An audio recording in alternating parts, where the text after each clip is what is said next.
I want to be there first. I want to be on my phone. I want to be on the website in the places people are looking for news. That's what I want to be. I don't. The 5 o'clock, 6 and 10 to me is a wrap up. It's not even a, it's a in addition to what we've told you already on our website and on our social media. It is not the start of the story, right? And I think that's where I want to get. And I want our anchors and our producers to come in the morning and pitch their 10 o'clock, pitch their story ideas. And I want them to then write a digital story. And then I want them to talk about what happened later or give more details at 5 o'clock when they get on, for broadcast, because that's what it looks like for me.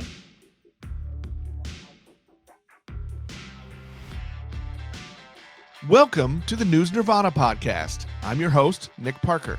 The News Nirvana podcast features conversations with media professionals from across the country, highlighting our ever-evolving business models and showcasing the strong and effective journalism produced each and every day.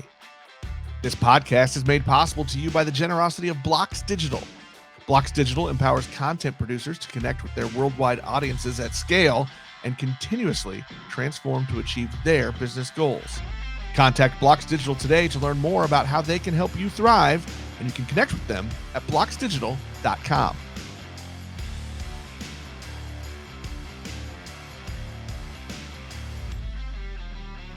Hello and welcome back to the News Nirvana podcast. I am your host, Nick Parker. My guest today from WVUA are Amy Martin, the Creative Services, Programming, and Digital Director. That's a great title, by the way. Anytime when it stretches past your business card, I feel like that's good.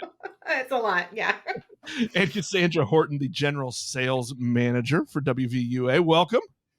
Thank you. We're excited to be here.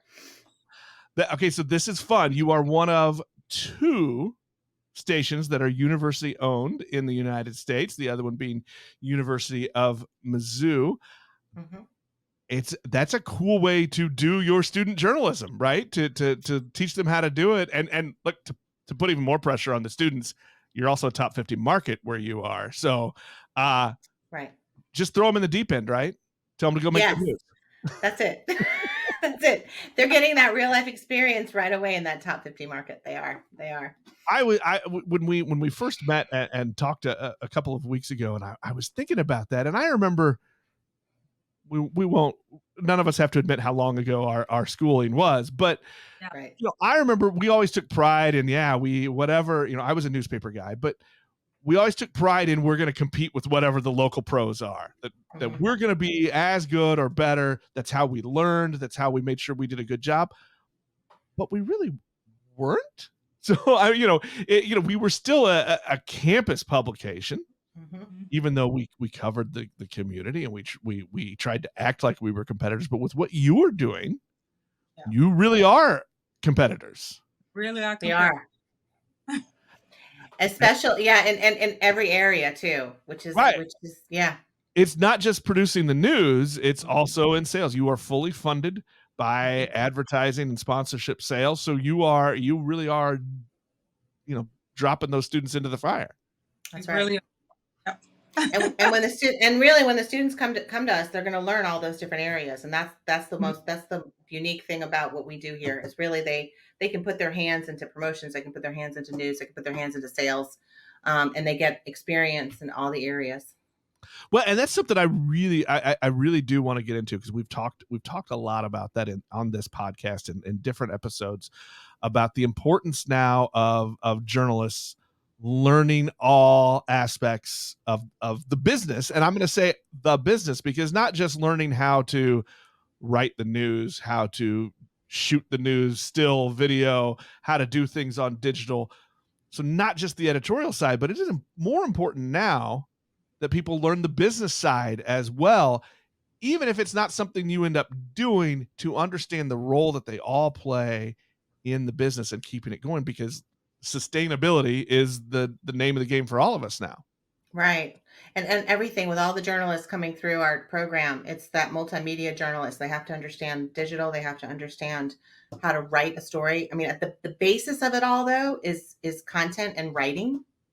And that's a focus that I think, we're shifting a little bit more into right now, is focusing on that writing, those skills, because that transfers over to your website easily. It transfers over to social media, and it transfers to broadcast as well. So I think that's a real important part, to what we're trying to train these future journalists, how we're doing it.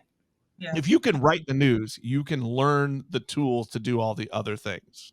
Right. There's an art to each of them, but you can learn to use the tools from the other things if you can just start with a written news story. That's right. I mean, I think you're a better editor, you're a better producer, you're a better, all those aspects are important to you becoming, being a writer. You have to know how to write well.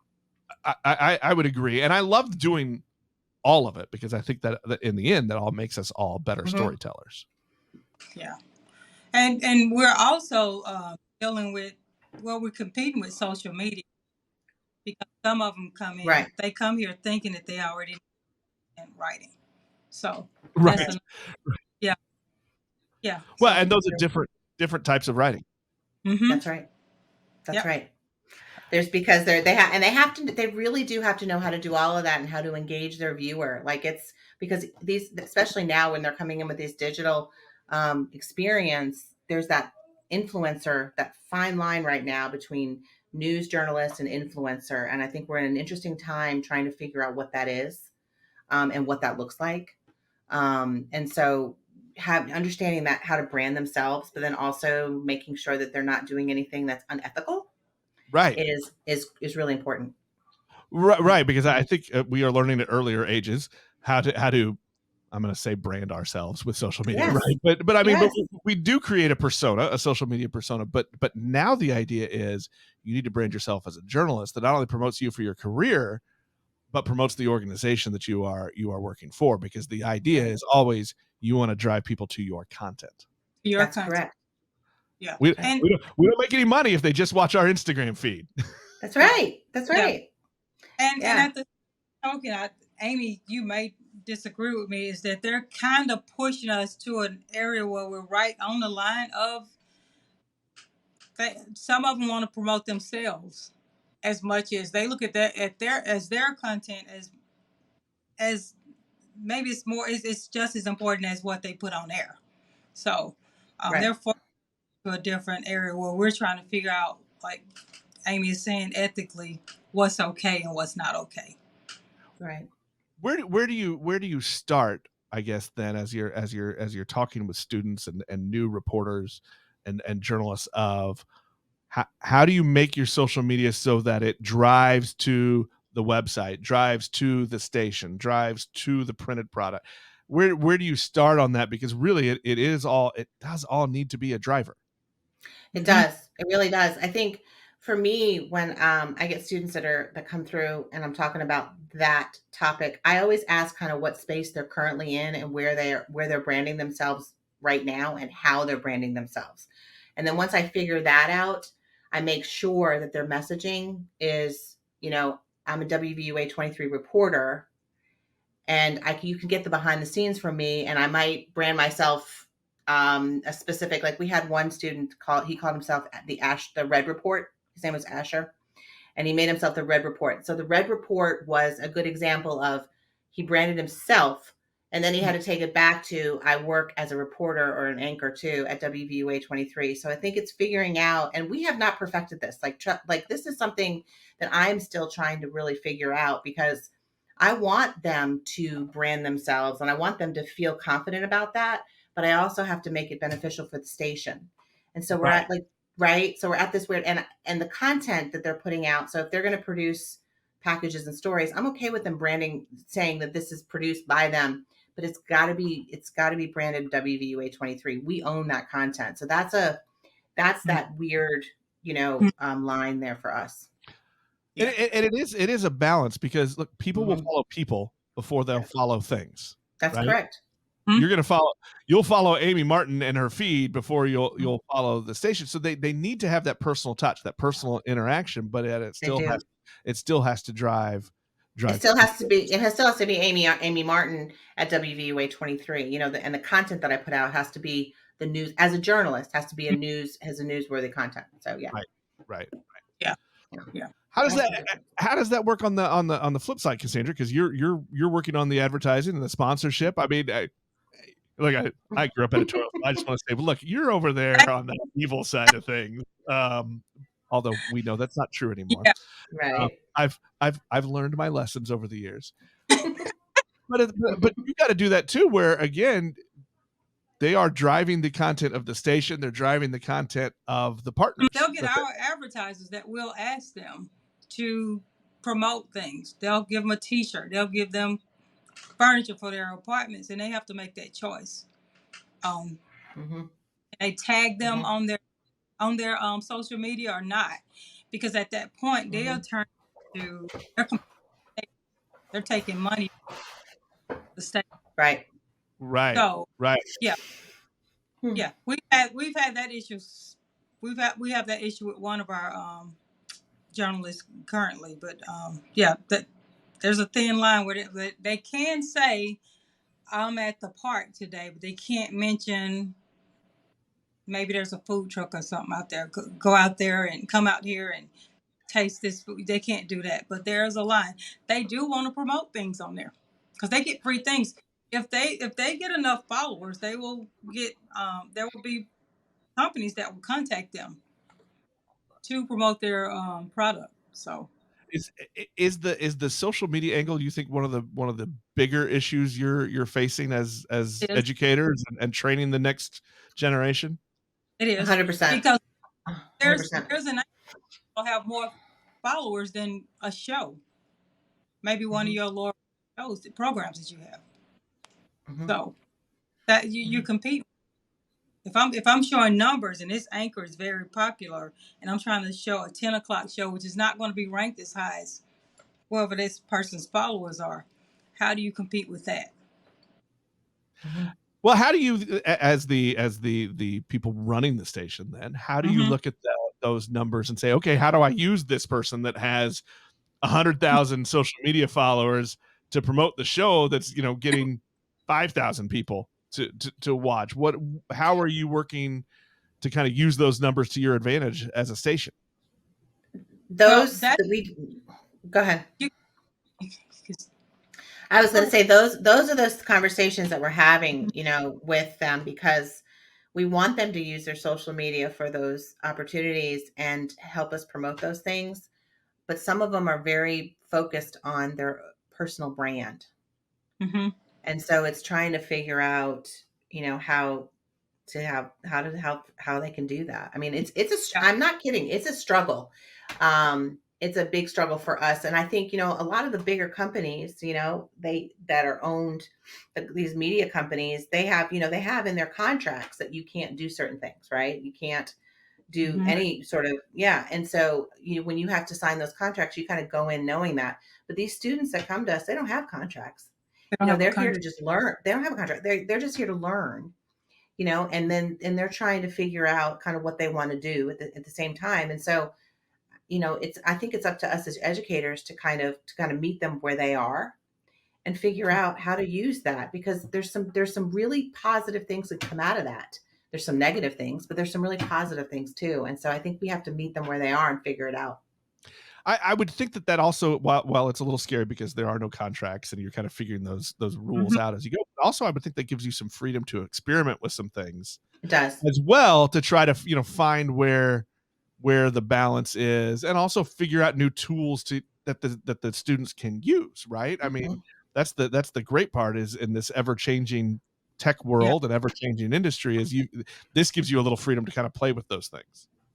It really does. It does experiment. I'm putting together a task force of faculty members as well as staff members here that work at the station, as well as one of our top journalists she's got the highest numbers on social right now.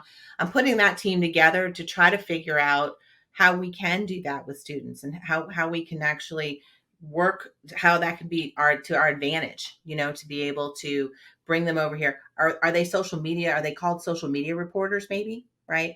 How are we going to brand them? How are we going to, work them into what we do?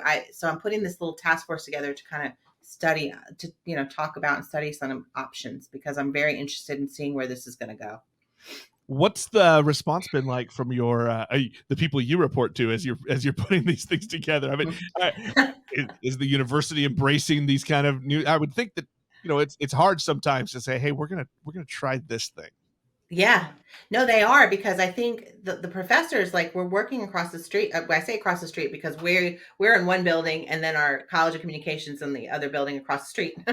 But so with those professors, faculty, and staff members, what they're teaching their students needs to also be transformed over here, right? And so we expect them to have some sort of level of education and knowledge over there before they come to us.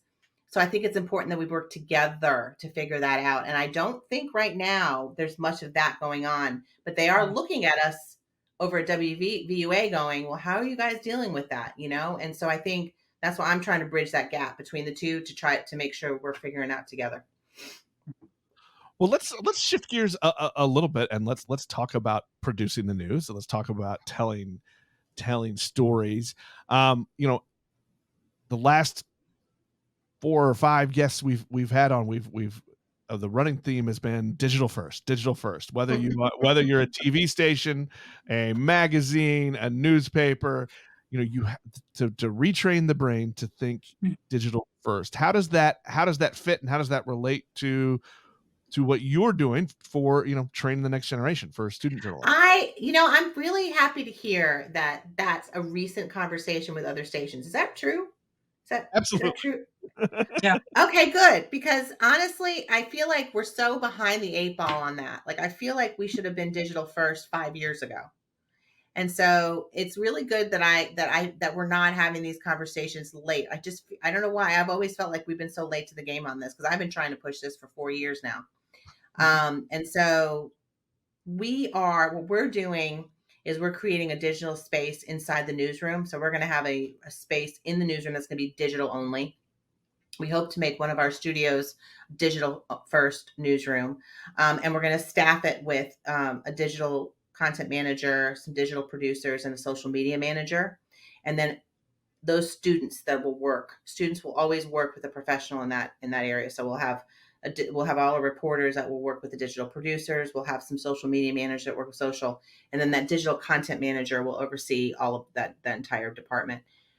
But it's been very difficult to get our news team, our full staff news team, to buy into that and to understand how to change gears from, I'm writing a story for broadcast that goes on air, and then I write a digital. And what we want to do is we want to do digital.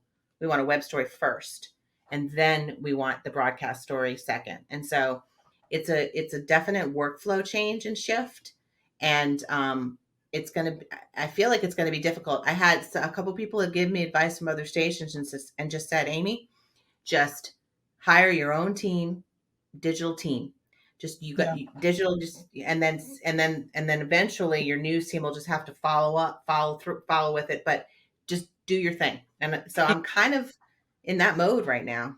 Yeah, because it's tough to get, quote unquote, I hate to put the quotation marks on it, old school journalists to move in that space. Mm-hmm. So they're kind of going against the system also. Yeah. No, I think for all of us, I mean, look, we are not an industry that's handled change well over the years, right? I mean, we've fought it, but yeah, I think you're right, and Amy, we have heard the same sentiment talking to other people of, you just have to do it, and eventually the rest of the newsroom, the rest of the teams will follow. But you can't force them. You can't. Well, you can. You just have to do it a little differently. Yeah, you can, but you can't. I know, and especially in a university setting, though, it's a little different. Yeah, on university setting, corporate, you could make them. You could go ahead and enforce it and move forward with it. The university, there's a whole process before you can say, this is a policy that we're going to do. So that's. Yeah. I think I think that's right, and I think more of where I was going is what it takes a lot of times, though, is it takes somebody to do it. You have to either hire somebody that's what they're going to do, or convince one person to do this thing, and then once the rest of them, and I'll just say us, right? Once the rest of us in the newsroom see someone having success, they're going to want to follow suit. Oh, Oh, or even it might not be success. It might even be, man, I really love the way you told that story. I want to do Yeah. that next. I mean, we're all storytellers, so sometimes that's what it Right. takes too. Is just I want to copy that style, and I want to Right. put a package together Yeah. where I've told the story this way Yeah. online, this way through video, and this way through the written word. I think it just Yeah. takes one person or one team showing that they can do it, and then the rest will follow. I hope so. I Yeah. really do. I hope Well, so. the odd thing, the odd thing about it is that so all of our professional staff, which is the old school journalism people, they will complain about a story that comes out on a Tuscaloosa thread or one of our competitors, one of our online digital news sources. They will talk about how they scoop them at 9 o'clock in the morning, you know, and we're telling them get the story in first before you brought. They want to save the story until 5 o'clock. Well, it's on at 5 p. It's, Right, it's already out. right. Yep. Yeah, well, They you gave up the scoop. they won't Yeah. go through the process. They see it happening. The News Nirvana podcast is made possible by the generosity of Blocks Digital. Blocks Digital empowers content producers to connect with their worldwide audiences at scale and continuously transform to achieve their business goals. Contact Blocks Digital today to learn more about how they can help you thrive. Connect with them at blocksdigital.com. Let's talk real quick, kind of a little shift, and then we can come back. But let's talk about that dynamic that you have, where you just said you've got some professional people on staff that are you keep saying the old school journalists, right? And you have your students. So what's that dynamic? What is that shared space that you have where you've got some people that have been pros in the career forever, and then you have your students? What is that like? It's complicated. Complicated. It's complicated. I don't know how else to say it because what percent of your new staff is and just ballparky, right? But what percentage of it is students and what percentage of it is longtime pros? I would say we're at 70-30. So we've got 30% pros, 70% students. And do they serve as mentors? Is that kind of how it's set up, or They is it just, or do they they, work together? they serve as mentors, kind of. Not in the way that I would like them to. Because we're such a small staff that we're so focused on getting that 5, 6, and 10 done that they have a lot of work. And so the students actually fill in, they'll report, they'll edit the stories, things like that. So it's complicated. And so I think and nobody is really thinking digital first down there except for my digital producer, where she's like, where's the digital story? Where's your digital story? So, and the news director is trying too. It's a new news director. So so we're going through that transition as well. But it's hard. It's not easy. And it's for me, it's a daily struggle. Yeah. When you think about digital first, what are the things that you're wanting to get out of it? What advantages does that give your station?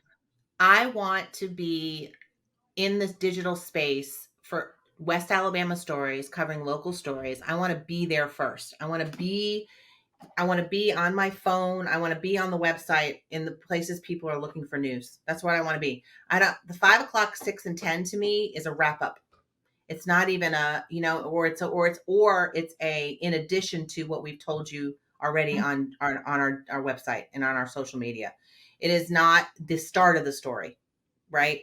And I think that's where I want to get. And I want our anchors and our producers to come in the morning and pitch their 10 o'clock, pitch their story ideas. And I want them to then write a digital story.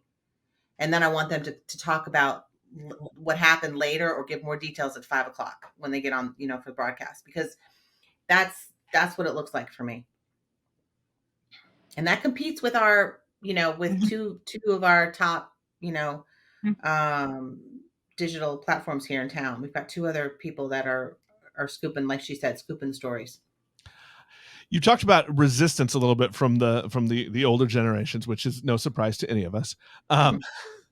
What's it like working with the students? I mean, they come in with, an 18 to 22-year-old Yep. comes in living in the digital world already. They've spent their lives with social media. They've spent their lives with everything, comes in on this device. That's where they are. You just said, let's go That's where they right. are. Yep. Are they taking to that? What's interesting is I think because they haven't produced a news story necessarily, right? They come into that newsroom and with the TVs and the lights and the top 50 markets and the 5 and the 6 and the 10. And I think that they get just enthralled with the whole TV thing, right? And Right. so I think that's where they get kind of like, oh, this is how I think it's separate for them. I think they think, oh, this is how you do this and this is how you do that. And for me, a successful newsroom does both, right? And that's I think where that's where we're trying to that bridge. We're trying to build that bridge because that's where we're getting lost right now. We're having troubles. Yeah. Cassandra, I want to bring your side in on this, and I know it's a little scatterbrained to have both the advertising side and the news content side at the same time. But I think in the same vein of training that next generation to at the very least understand both sides of the business. Um, how does all of this relate to as you're training, the next sales staff? Well, our only issue on the sales staff is actually getting this younger generation to actually develop a relationship. So most of our sales is based on relationships and actually listening. So that's the biggest struggle is getting them to actually listen, develop a relationship when they've been living in the world. And this generation, these are COVID kids who really couldn't have a relationship with people. So that's the other thing.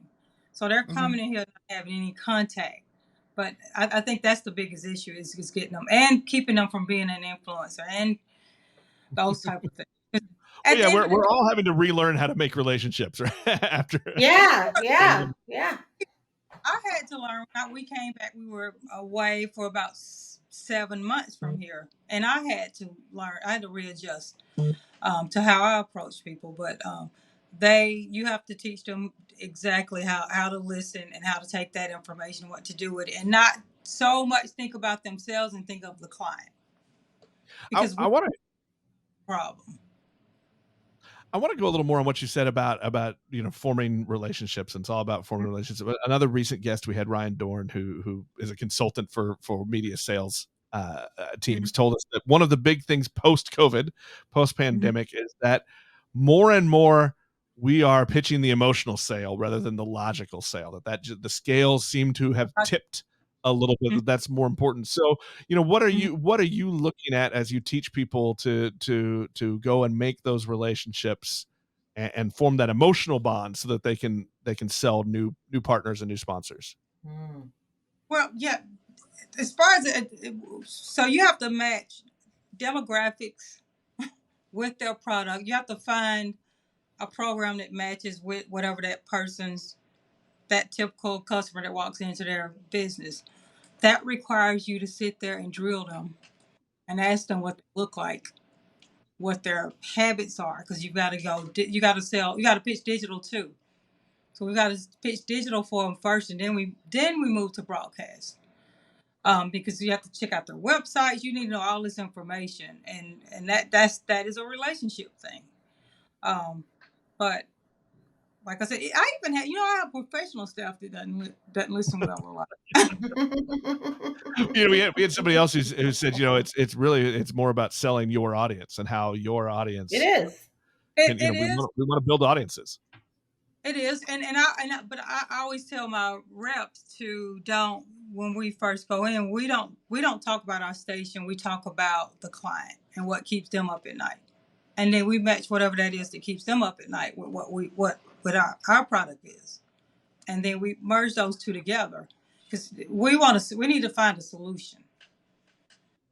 So, are you selling products separately? Are you I'm going to go out and I need to sell for the digital side, I need to sell for the state, or is it more of an approach of let's just see what they need and then figure out a package that works?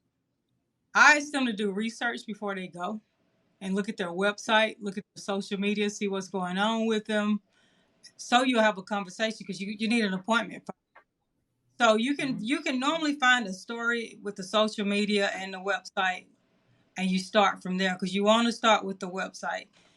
Because what you're going to do is, just like we are a news station, they need people to come to their websites. So you have to, same as the newsroom, it is always digital first and then broadcast second, because the audience for broadcast is shrinking.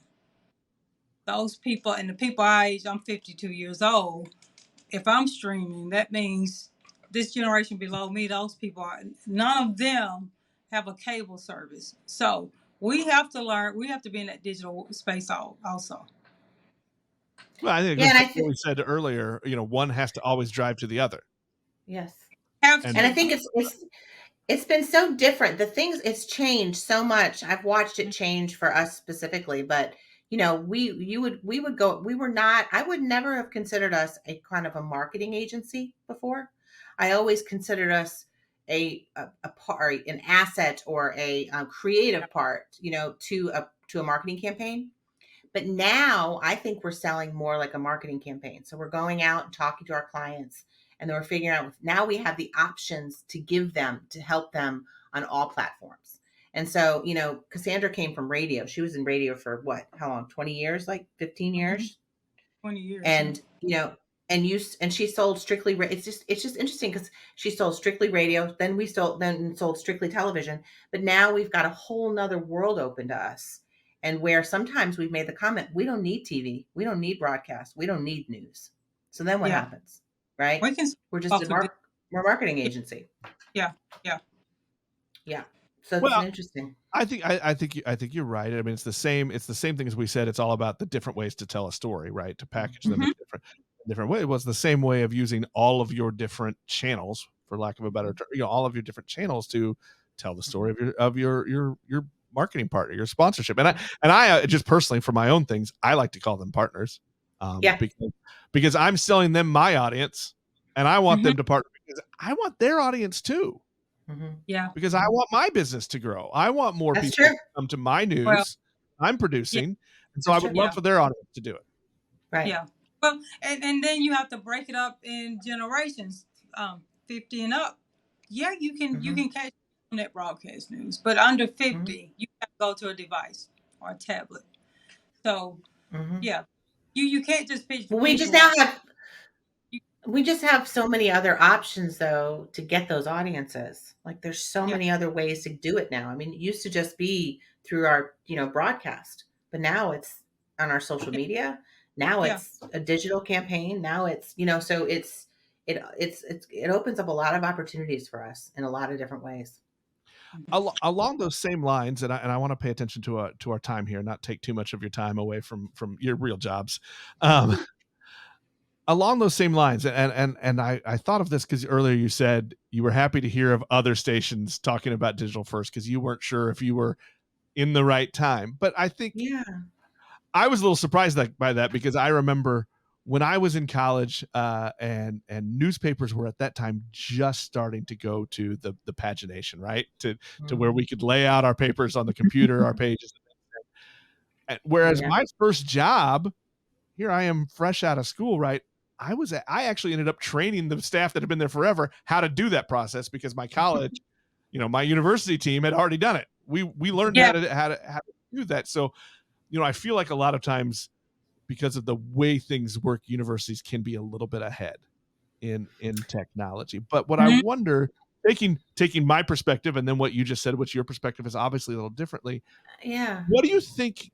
And I guess how is your role? How can the university stay up with things, but to make that next generation ready for obviously ever-changing technology, but then also an industry that's really going through some changes in how we produce and deliver the news?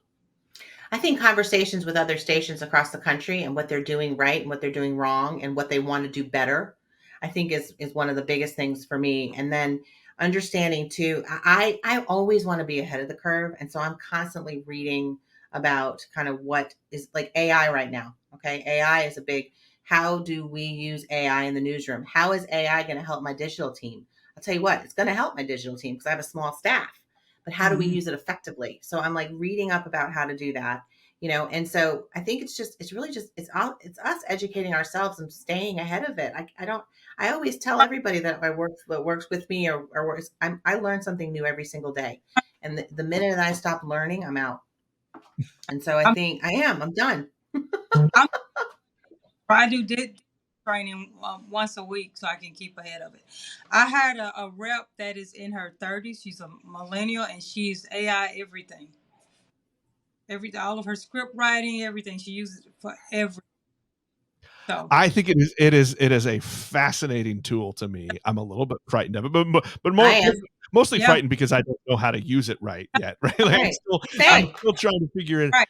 out, and I'm curious to see how we end up using it. I've found a few things for myself to use it, but yeah, that's definitely a new frontier, and I'm hoping that we can find somebody soon to have as a guest to talk about that. Not only in how to use this tool, but we're gonna have some ethical questions as Yes, well. we are. Yes, we are. And for those of you that are using it, I'm going to give you one piece of advice. You still have to edit. Yes, Reread. Go over and edit what it gives you, because sometimes those generated responses are a little strange. And you still have to know how to write. You still have to understand story structure. You still have to understand content. Like there's you've got to have that basis to be able to use it. So I just and I think we'll never not edit. No, I don't think so. I really don't. I mean, we can say this today, and less than 10 years, let's see where we're at, right? I mean, come on. But it's so important for us to like even with with the kids in this influencer world and social media world, we've got to stay ahead of it. And I know the faculty and staff over there are constantly trying to figure that out as well. Is what does the future of news look like? Yeah, absolutely. To us this weekend, Amy and I, with that rep who uses AI, like she's teaching me so much with technology.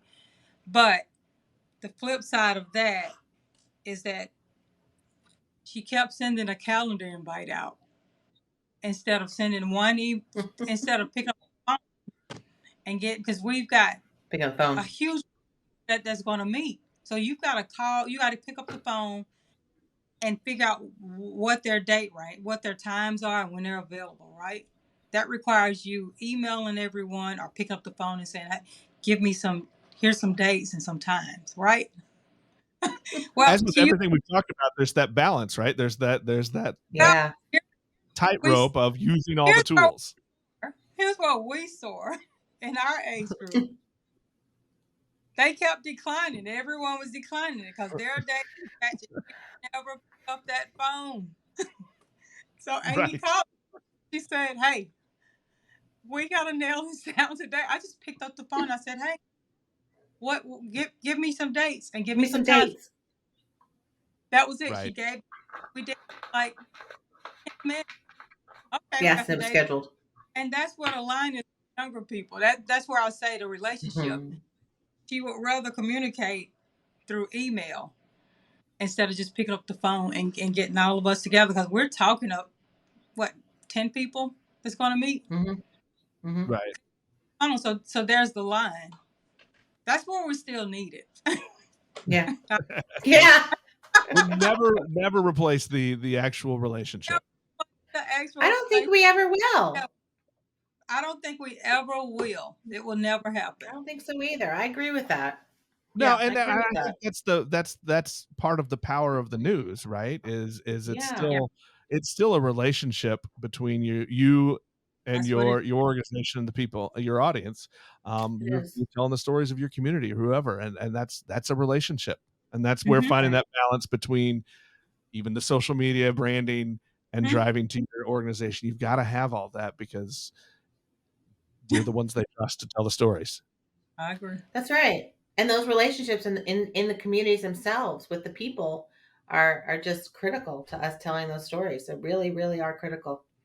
Even doesn't matter what space we're in. And this is what I try to tell the news team. I'm like, it doesn't matter. And we might have 200,000 page views, in a month, and then we've got 5,000 in a night. It just doesn't.